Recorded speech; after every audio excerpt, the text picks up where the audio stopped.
Canico, I'd like to thank everyone for being here. I'd like to welcome everyone here. I'd like to welcome FEMA. I'd like to thank them for what they're going to tell us tonight. What they're going to do is they're going to have different presentations for the residents. They request you don't ask any specific questions during the presentations, but if you have something broad or general, they'll be glad to answer it for you. And then after the presentation, they will break off into little groups. And if you have specific questions, you can just go to that group, and they're well represented, FEMA reps, to answer any question you may have. And that's about it for me. And I'd like to introduce Mr. Thomas Sullivan, and he will go over the program. Thank you, Mayor. Thank you very much. Thank you for the invite. And thank you all for taking the time out tonight to come here and to hear us speak about our specific program. Before I begin, though, I just want to have Madeline from the Disability Integration Advisors just speak briefly. Hi everyone, I'm Madeline Goldfarb, and we are from FEMA Disability Integration Advisors, and I just wanted to welcome you and thank you for having us here. Disability Integration Advisors supplies and provides a number of communication tools in our materials as well as when we go out to meetings. One of those tools you have here over to my side, and that is our real-time captioning. So it's really for somebody who may have a hearing impairment, but it really works fabulously for everybody. And we even had somebody at the last presentation who, actually it was 2 presentations ago, who really mumbled the entire time he was speaking. So everybody was using the real-time captioning. And what's also nice about this is probably in a day or 2, we will have a transcript available in the mayor's office for you. And I believe we're going to upload that onto their website, and it certainly would be available for you. So there's a lot of really great information that's going to be given to you tonight, so you'll be able to go through that in a better and slower pace. We also have large print and braille of some of the materials that we do hand out in the back if that is necessary. And if you have any other needs, concerns that we could be helpful with in a disability context, please do find me afterwards, and I'll be here for the entire event. Thank you so much. Thank you, Madeline. Okay. Well, again, my name is Thomas Song. I work at FEMA, and I am from Region 2. And many of you may not know this, but New Jersey is part of Region 2. So my day job before Sandy was to help the state of New Jersey, the counties, and the various municipalities, such as yourselves. I will be here to talk about the advisory maps, your flood maps, and flood risk, and touch upon the Insurance Act implications. I have a colleague here, Chris Toney. He will talk about insurance. And we also have, that's outside of FEMA, the SBA, the Small Business Administration, and his name is Mark. And what we normally do is we have the SBA come with us because their program is a nice complementary piece to some of the recovery assistance that we provide residents who are impacted by floods. So Chris and I, we work in mitigation. And many people may not be aware of what we do in mitigation. And just simply put, we try to help communities become more hazard resilient. And in this particular case, we're talking about flood events. And we want people's homes to be as flood-proof as possible. And that could be something as simple as having you raise your utilities a couple feet off the ground to give you that much more protection from a small flooding event.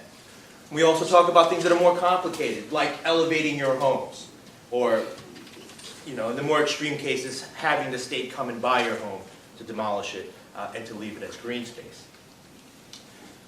Another part of mitigation is the insurance part, and we want to make sure that people are well insured, so that if they are impacted by a flood event, that they would have some type of financial resource to help them with their recovery and their rebuilding efforts. The first thing about mitigation is that you really need to know what your risk is. So back in 2009, FEMA had the go-ahead, the money and the go-ahead to study or update the flood insurance, the flood studies in the coast of New Jersey, New York City, and parts of Long Island. Now the project started in 2009 and it was scheduled to be finished sometime the summer of 2013. So we're talking about a couple months.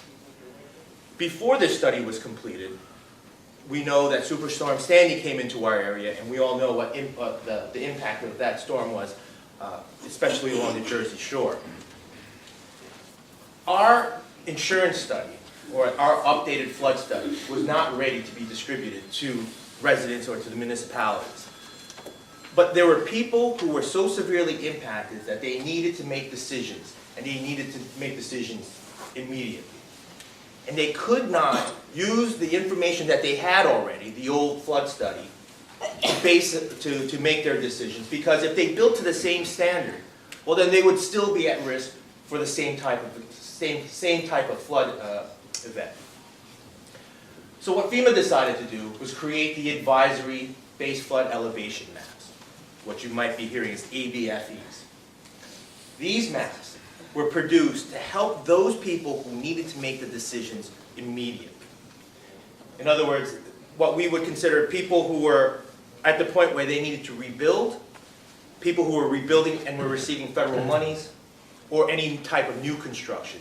We wanted them to build to a higher standard, or for the best available data that we can possibly share with them.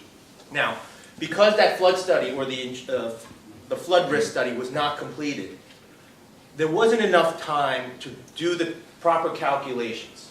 So when we did the advisory maps were created with a cushion.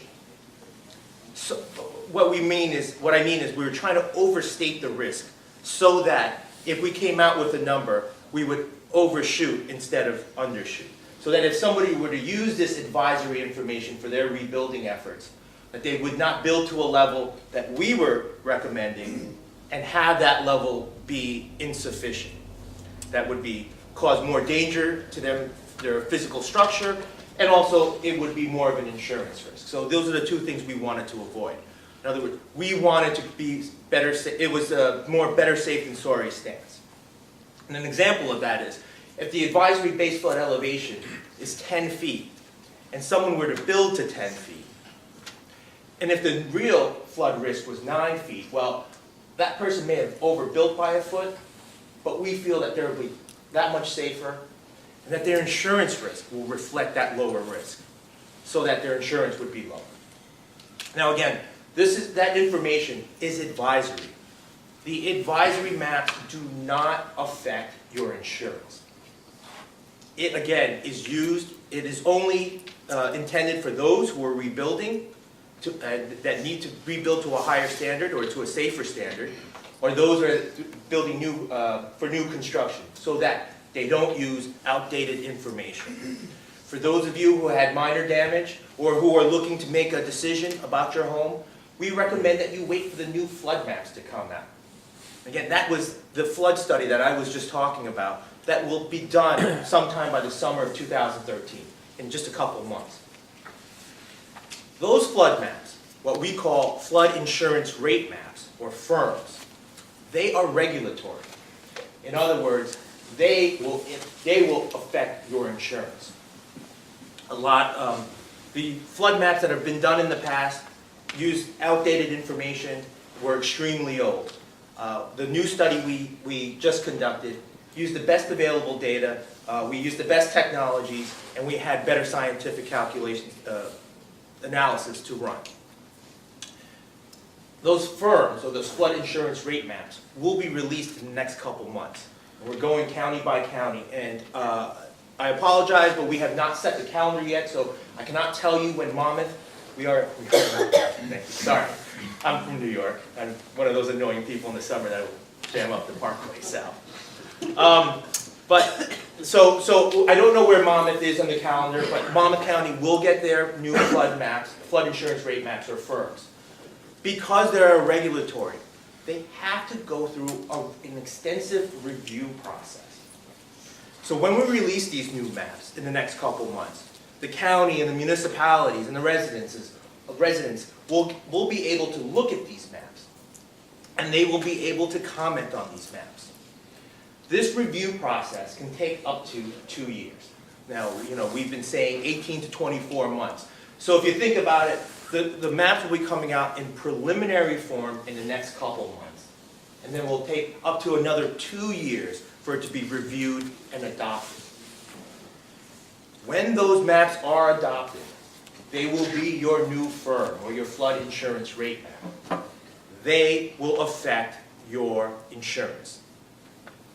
They are also a more accurate, or what we feel to be a more accurate depiction of what your flood risk is.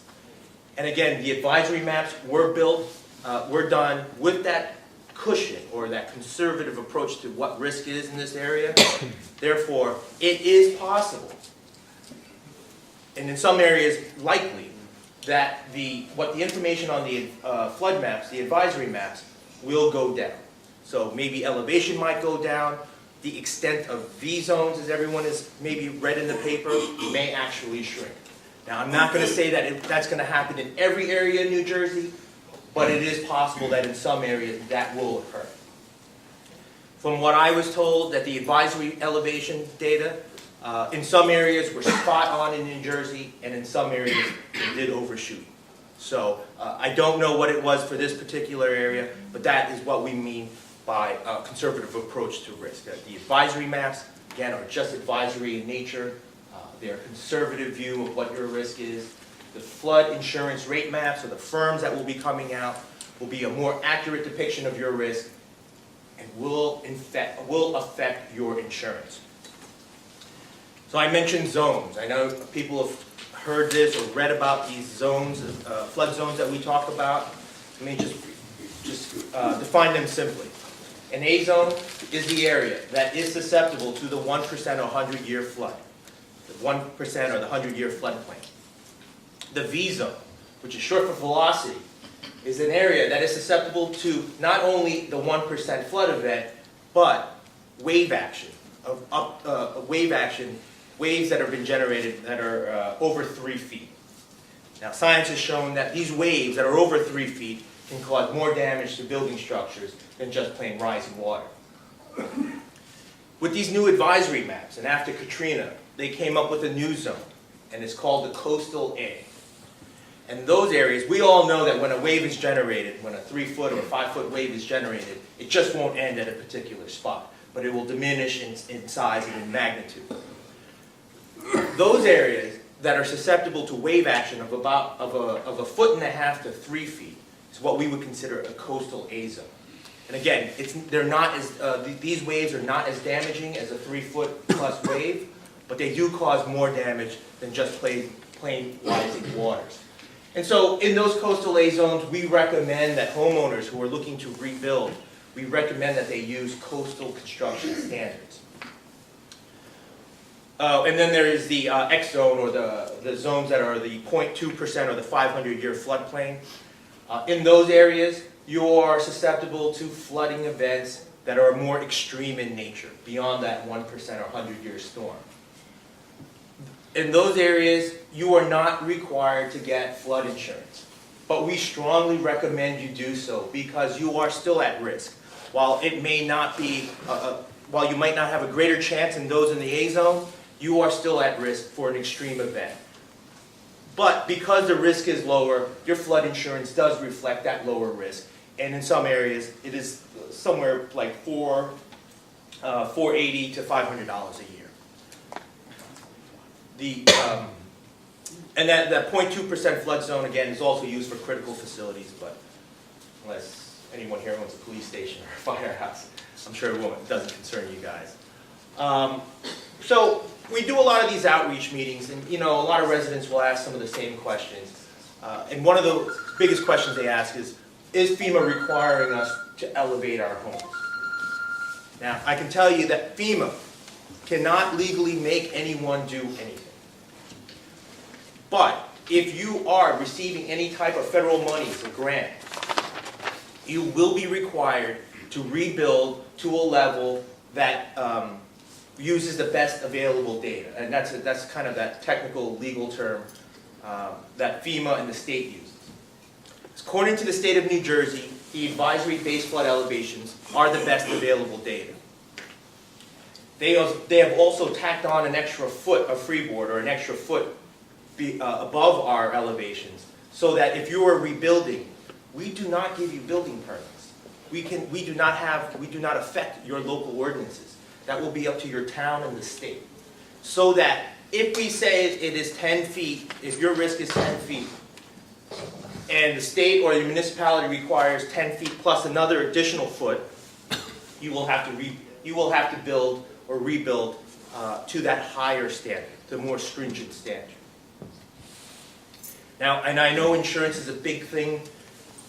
That's the only thing that FEMA has jurisdiction over, so that if you are in an area where your flood risk has gone up, and if you take no action, when those new firms or those flood insurance rate maps are adopted, your new insurance will be based on that higher risk.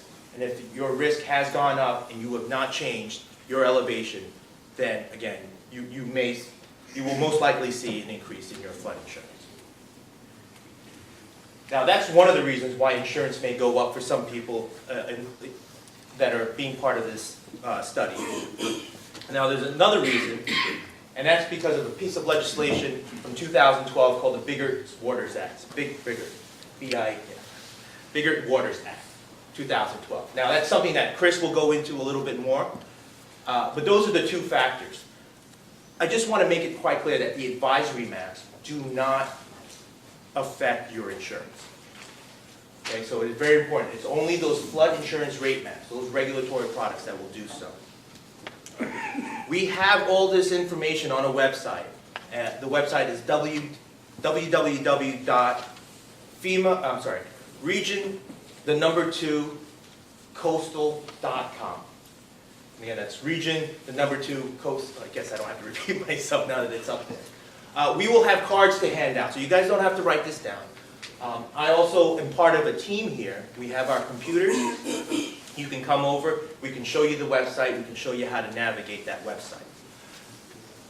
On that website, we have two things that I want to just point out to the audience. The last tab, the comment tab, you can put down any question that you may have that you may have forgotten to ask here, or you can have a friend or a neighbor or family. Go to that website, write the questions down, and what I've heard is that the turnaround time has been 24 to 48 hours. A lot of the questions, we're not getting a lot of unique questions, so we do have these answers. So please, use that website for any of your inquiries that you might need to make. There's also a phone number where you can call. And another service that we provide on the website is a box under the Hurricane Sandy tab, and it's called What is my ABFE? If you are unsure of what your advisory base flood elevation is, or where your home is in the advisory base flood maps, you can actually punch in your address, and it'll be like a Google style map. It'll be an arrow that comes down on your home. Make sure that is your home. Many people don't know what the top of their home looks like, but you can use the cross streets or any distinguishing feature to make sure that that flag is on the right spot. And if it is, if you scroll down, there will be information such as what your advisory base flood elevation is, what your zone is, and if you scroll down lower, it'll actually tell you what your flood risk is based on the firms that are in place right now. Again, we are just in this room, and if you're interested to know what your base flood elevation is or any other questions about these maps, please find us afterwards, and we'll be here all night to help you guys out. So, at this point, I'd like to end my part of the presentation, and I will have Chris Toney talk about insurance. Thank you. Thanks, Thomas. Good evening. My name is Chris Toney. I'm the National Flood Insurance Program insurance specialist. And I'd just like to briefly discuss two things. The first thing is increased cost of compliance, or ICC. Thomas has been talking about basically how the flood insurance rate maps would change, and you may have to elevate your home. If you have a flood insurance policy, and if your home is substantially damaged, which means that it's 50% or more of the value of your home damaged from a flood, then you have built into your policy what we call increased cost of compliance. This is up to $30,000 that you can use to bring your house up to the current code. You can use this to elevate your home, demolish your home, or relocate your home. Again, you must have flood insurance and you must be substantially damaged. Only a representative from the community, either your floodplain manager or your building department manager, can declare your home substantially damaged, you must obtain a substantial damage letter from the community. You can use this money in several ways. If your home needs demolishing, and let's say it costs $10,000, you could use that to demolish your home. And then when you rebuild it, you can use the remainder of the up to $30,000 to elevate your home, so you don't have to use it all at one time. Also, with the ICC coverage, you can, again, I want to emphasize that you must have a flood insurance policy, because from previous meetings, it's been a lot of misinformation given. ICC is not a grant. It is built into your insurance policy. And if you have a maximum flood insurance policy of $250,000, and if you get $250,000 worth of damage, you do not qualify for any ICC. It's a maximum payout of $250,000. Other than that, it is in addition to whatever the face amount of your policy is. Myself and my colleague Bob Duran will be over on this side to answer any questions that you may have, and we will go into ICC in more detail. The deadline for that is you have up to 4 years from the date of the disaster, which I believe was October 29th, to complete your repairs for your ICC. Thomas referred to the Bigger Waters Flood Insurance Reform Act of 2012. In July 2012, Congress reformed the flood insurance program. I just highlight some of the changes. Starting January 1st of this year, if you own a secondary home, a pre-firm secondary home, which means before your flood insurance rate map was adopted, your original firm map, your premium will increase 25% starting January 1st at renewal, and it will go up 25% each year until it reaches the full actuarial rate, which is estimated to be 4 to 5 years. This is only on secondary homes at this time. Congress also stated in the Bigger Waters Act that these subsidies on your primary home will end at some point in the future, and they will readdress that later. But it's safe to say that in 2014, these subsidies on your primary home will stay, and they will not increase. Just a few more changes to the Bigger Waters Act starting October 1st. If you own a business, your premium will go up 25% each and every year until it reaches the full actuarial rate. Also, starting October 1st, you will no longer be able to transfer your flood insurance policy if you sell your home. The new buyer will have to purchase a policy on their own, a brand new policy, and going forward after October 1st, all new policies purchased will be automatically at the full actuarial rate. They will not receive the gradual increase. Other than that, we'll be more than happy to discuss in more details. If you come in, we'll be more than happy to talk to you one-on-one. You can Google the Bigger Waters Act and read the act in its entirety, and I encourage you to do so. If you can hold your questions, we'll get with you one-on-one. Is it a general question? Yeah, just October 1st of 2012 or 2013? 2013. So the only change that started January 1st of this year was the subsidies, you losing your subsidy on your secondary home. I just have one thing. Isn't the ICC money available for repetitive flood damage as well? Yes, sir. Because I think some of these people might be more in that category than... Okay, I can explain that to you. The question is, can you use the ICC money for repetitive losses? A repetitive loss is defined under your flood policy as 2 or more losses in the last 10 years. That equal or exceeds the 50%. However, your community must have a repetitive loss clause built into your floodplain management ordinance. And because we're in a different town every day, and I did not know what town I was in until I met your mayor tonight, you would have to check with your community to see if they have that repetitive loss clause in the floodplain ordinance. But I'll give you an example. I know you guys got hit by Irene last year. Let's say you had 30% of the value of your home damaged from Irene, and you had 25% damage from Sandy. So that exceeds 50%.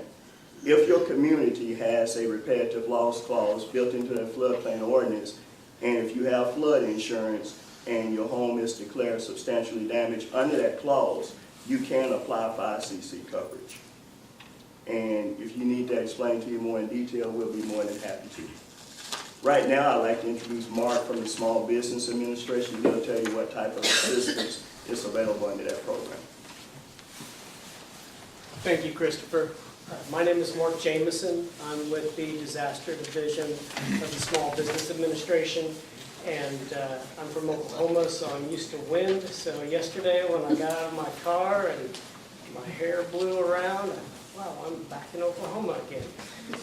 But anyway, if you're a homeowner or a renter, FEMA may refer you to SBA.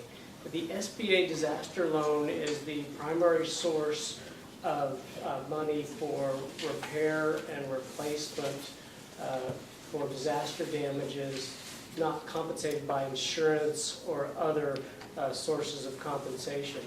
SBA low interest rate disaster loans are the primary source for homeowners, for renters, for businesses, and for private nonprofit organizations. We offer up to $200,000 for repair and replacement of disaster damaged primary residence. For renters and homeowners, we offer up to $40,000 for disaster damaged contents. For businesses, we offer up to $2 million in any combination of physical property damage as well as economic injury. Businesses having difficulty maintaining their working capital position due to the disaster can apply for what we call economic injury disaster loans. And these are loans to help these businesses maintain their business until normal operations resume. In many instances, a business had no physical damage, but a road was closed and they were unable to operate their business, but they still have taxes to pay, insurance to pay, employees to pay. And so the economic injury disaster loan can help them meet those obligations until normal operations resume. Now, if you have registered with FEMA and received an SBA disaster loan application, but you say to yourself, well, I can't take on a loan, or I don't want a loan, and so I'm not going to return that application, that's a mistake. What you need to do is complete that application and return it to us, because if you're a homeowner or a renter and SBA says that you can't afford to take on a loan, in most cases we can refer you to possible eligibility in a FEMA Other Needs Assistance grant program. But if you do not return that SBA disaster loan application, then that consideration of referral to that FEMA Other Needs Assistance grant program is never made. So you're leaving money on the table possibly by not completing and returning that SBA disaster loan application. The deadline has been extended to March 1st, and so you still have time to return that application to us. I'm sorry, not March 1st, April 1st, I apologize.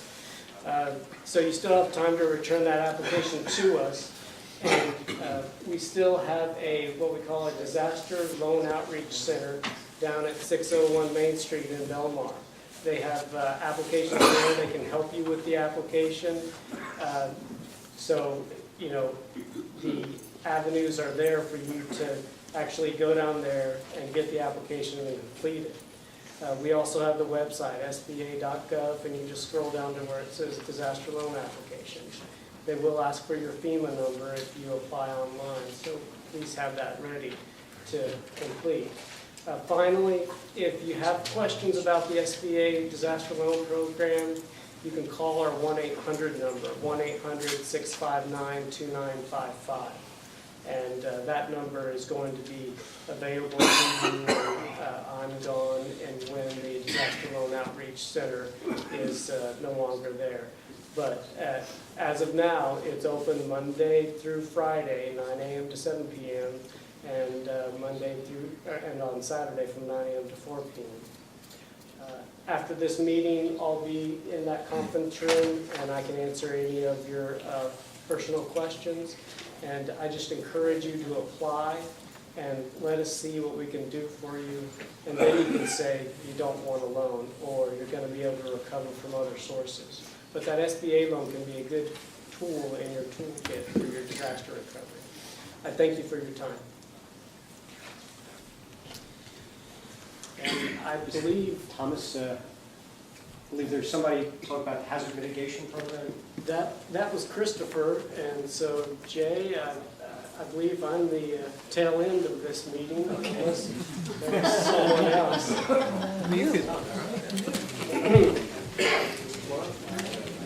The SBA has approved over $500 million in disaster loans for the state of New Jersey because of Hurricane Sandy. And we're doing loan closings every day, getting money out on the street. So there are disaster loans being made, and it can really make a difference in someone's recovery. The other issue is that if someone is being required to elevate as a condition of being issued a building permit, SBA can help with financing of elevation. So that's important to realize. Excuse me? Excuse me? Yes. What's, just for general information, what's a typical interest rate on an SBA loan that someone would be dealing with? The interest rate is as low as 1.688%. So that's for homeowners and renters. For businesses, it's as low as 4% fixed. For nonprofit organizations, it's as low as 3%. And what's the general term of the loan? The term is going to depend on someone's ability to repay. So if we, after we do the financial analysis, we feel that you can afford to pay $100 a month, we're going to set the payment at $100 a month, and then the term is going to adjust by the amount of the loan.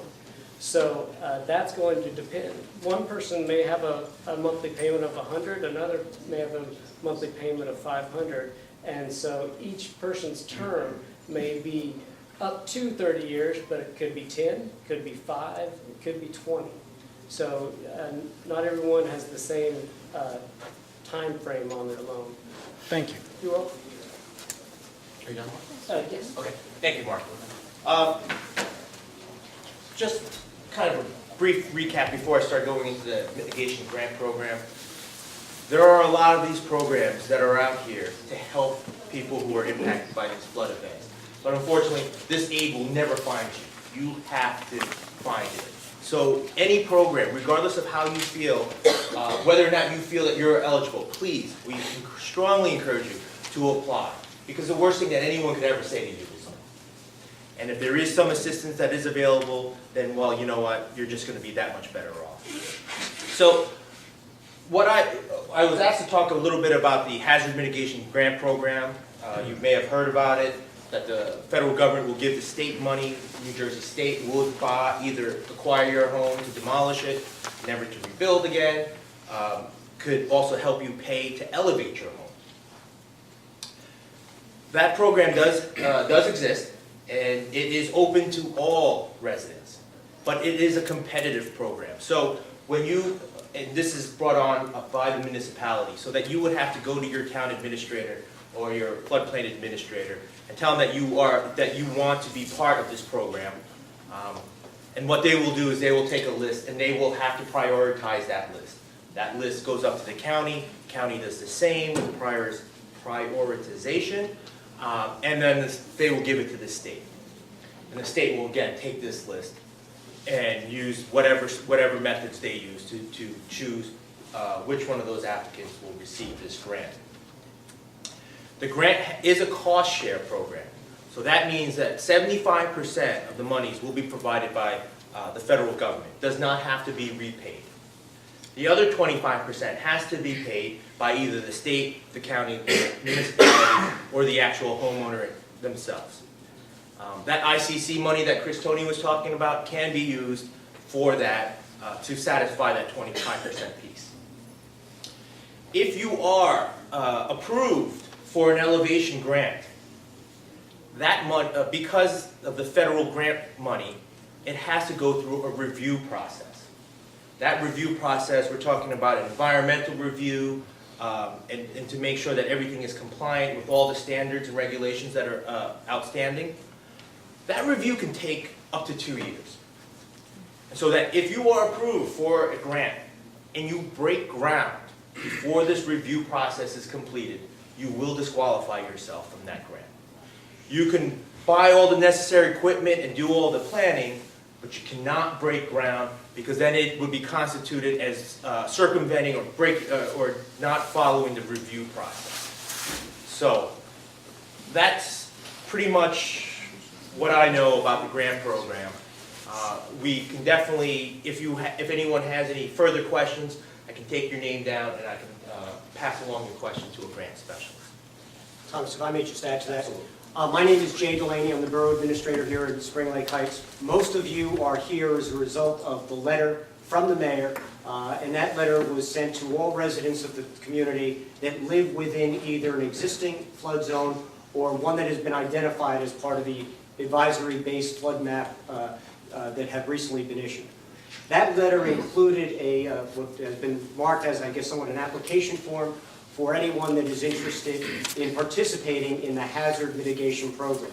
As has been mentioned, that program is available to the municipality that applies ultimately to FEMA, but in New Jersey it's being administered through the county and then through the state. We're gauging interest by residents to participate in that program, either for a property acquisition, to sell your property, or for the elevation fund. And as has been mentioned, it is a competitive process. Frankly, we won't know what the threshold or cutoff is until the applications are submitted. At this point, one of the purposes of tonight's meeting was to identify property owners that have an interest in participating. They can get that information to us so we can submit it as part of our application to the county. It is a non-binding submission. It should be mentioned that whether we're talking about an acquisition or funds to elevate, at this point we are looking to cast a broad net for as many people that are interested so that we can get an application together to the state, to the county, ultimately to the state, to start the process. We have indicated to you our need to have that back from you property owners by March 15th so we can submit to the county prior to the deadline. And again, if you have any questions regarding that, I'll be here after the meeting to answer specific questions as best as we know them at this point. Is it either or can you apply for both on the application? At this point, I would say both. As we get into it, we will know more as to which would be more likely to be funded. Yep. Okay. Well, I mean, if no one else has any general questions, please, we are all in our little areas. Please find us with your questions, and if we don't have an answer, we would be more than happy to take down your name and contact information and get it to the right person. Thank you very much for your time. Thank you.